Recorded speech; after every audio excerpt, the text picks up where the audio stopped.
let's get you a very special voice who's joining us right now from New Delhi. Yes, that's correct. Hans Paul Burkner, Global Chair at BCG, is here in our discussion. Hans, thanks very much for joining us here on ET Now. Good to see you here in New Delhi. How many times do you actually travel to India? I think now you'll be coming to India more often, given the fact that you're of the view that India is the center of global attention right now as far as big business and investments is concerned. Talk to us about what is really catching your attention in terms of the drivers of this economic growth, which you are so positive on here in India. Good afternoon. Thanks for coming to India for the last 30 years. And before the pandemic, I was here almost every month. So it's not that my interest has just come, but I have been interested in India, and I think the BCG has been interested in India for many, many years.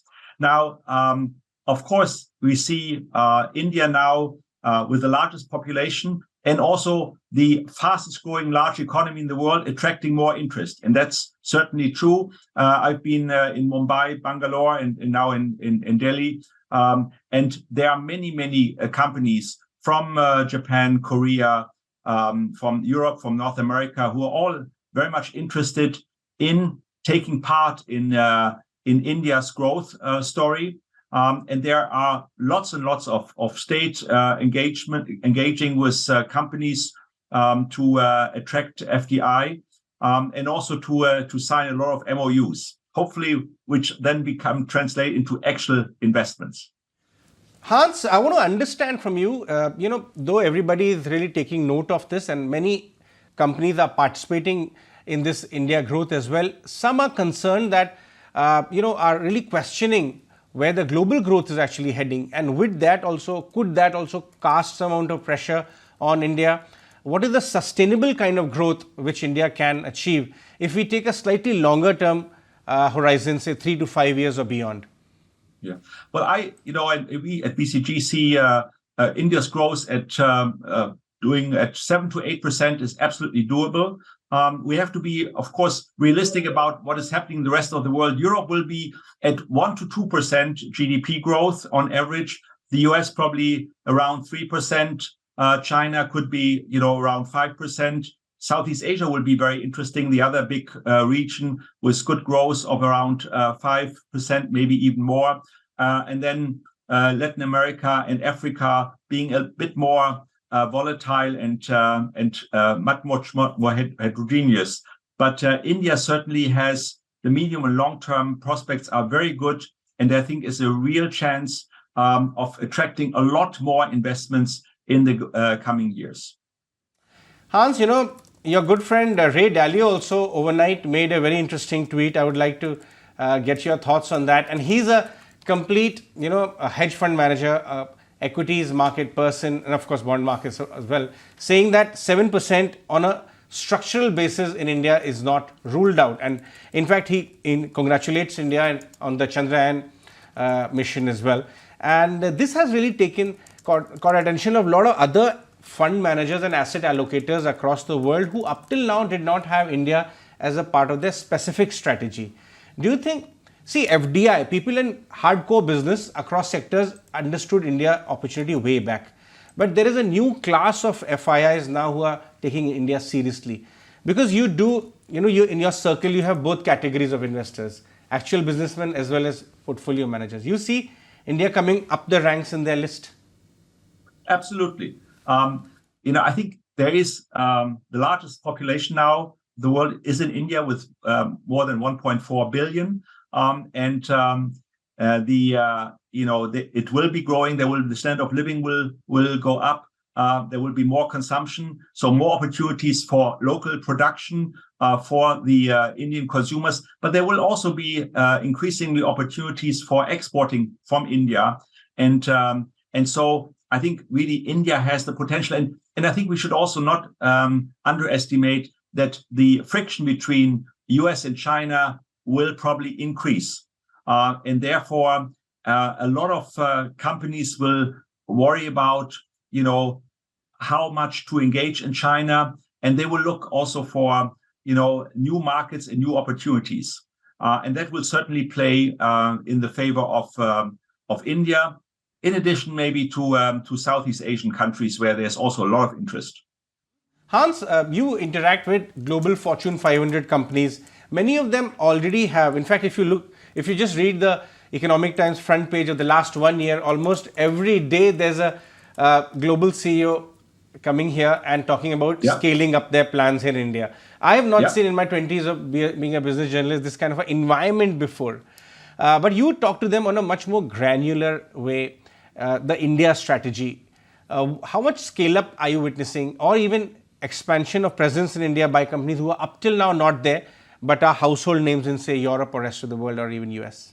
Yeah. Well, I think, and indeed I had over the last few days quite a number of discussions, both with domestic companies, but also with foreign companies.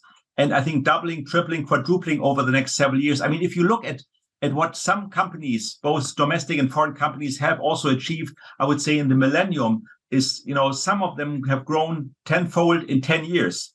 And, growth of 20% plus is absolutely doable.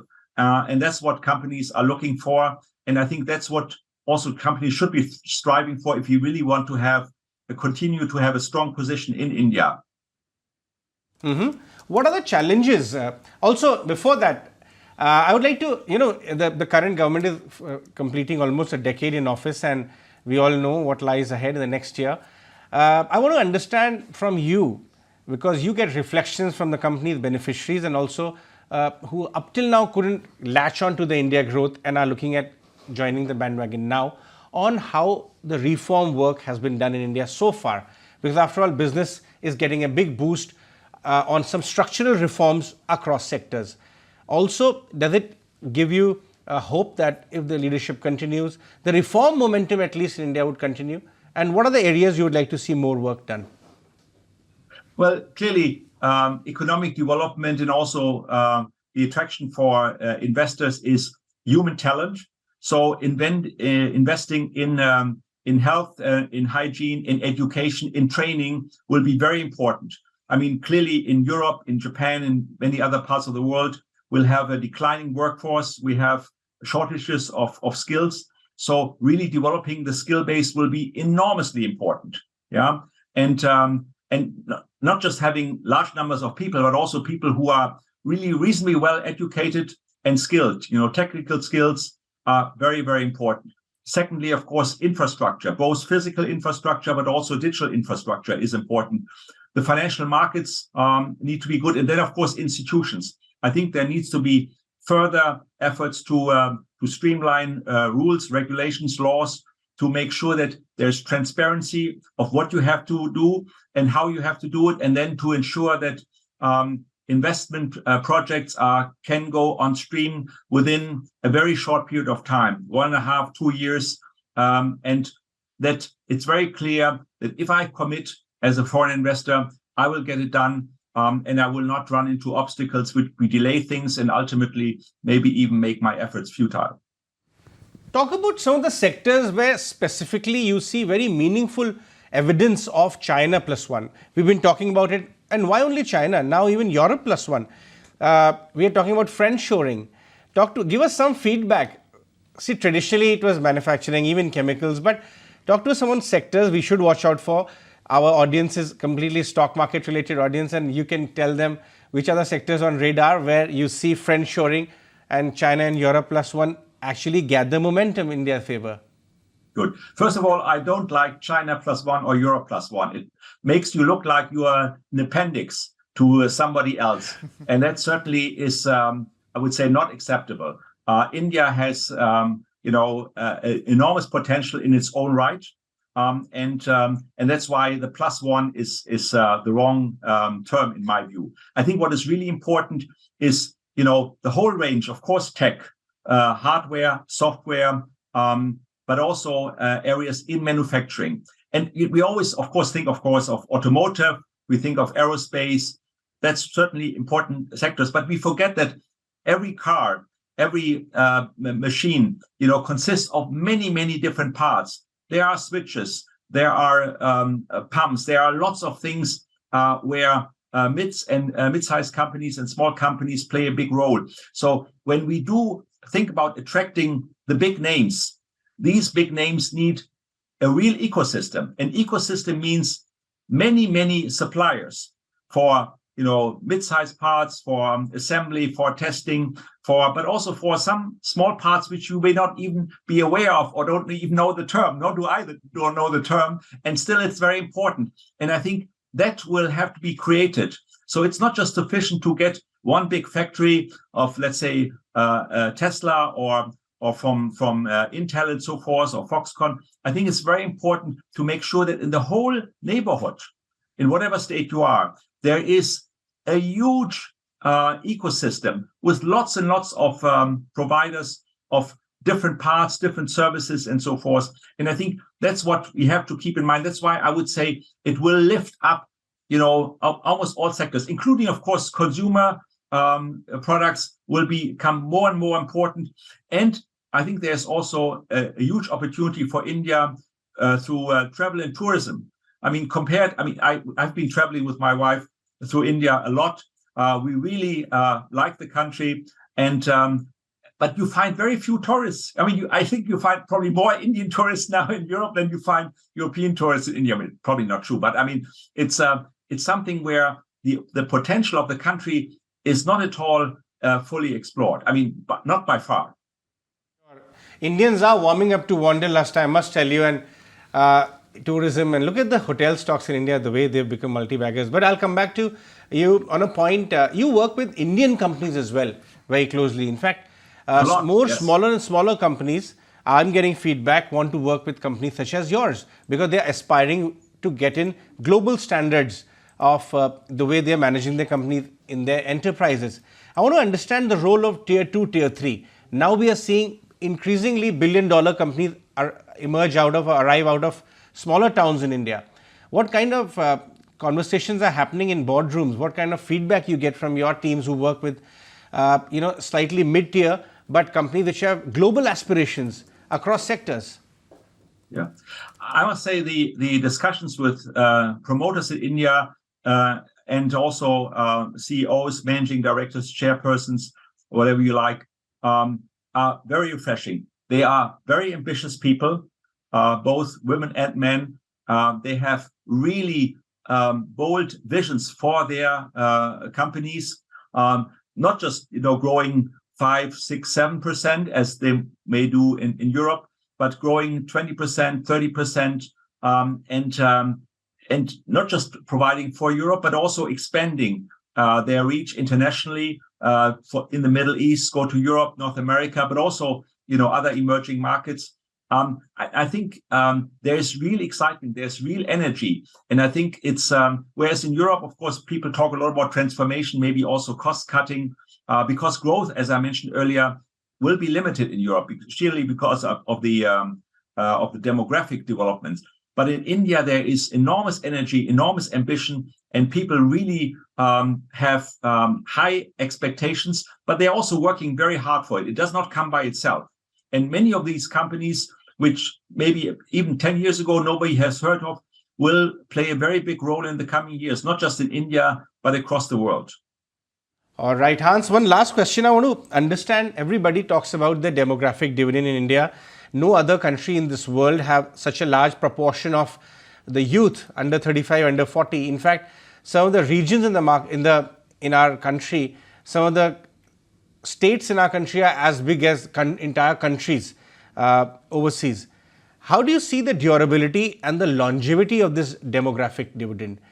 Can it last some more decades?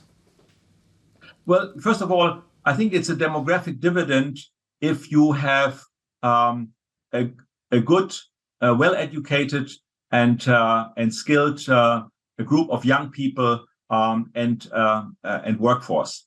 So I think there is enormous investments to be done in continuously in education and in training overall at all levels. As we all know, Africa will probably be the continent with the largest population, and maybe by 2100 it will be 4 billion. But whether it will be really a demographic dividend or whether it will be a liability, that's something that we will have to see. And it depends really on whether we will be able, and India has made a lot of efforts, but still there's lots of room for improvement, to improve education, to improve training, and to really mobilize the whole generation of kids and young people. Right. I think it is sustainable for decades, but it needs also really consistent efforts. Again, as I said, lots of effort have been made, progress has been made. It's really fantastic what kind of talent we have all over the world from India. Actually, in BCG, around the world, we have more partners outside, Indian partners outside than inside. Even though, of course, we are here the largest consulting firm, and even though we are now more than 2,500 people in India, but it's there is really important to further develop the talent so that you can really benefit from the enormous size of the population and really benefit from a demographic dividend. Right. All right, Hans, thanks very much for joining us today and sharing your perspective.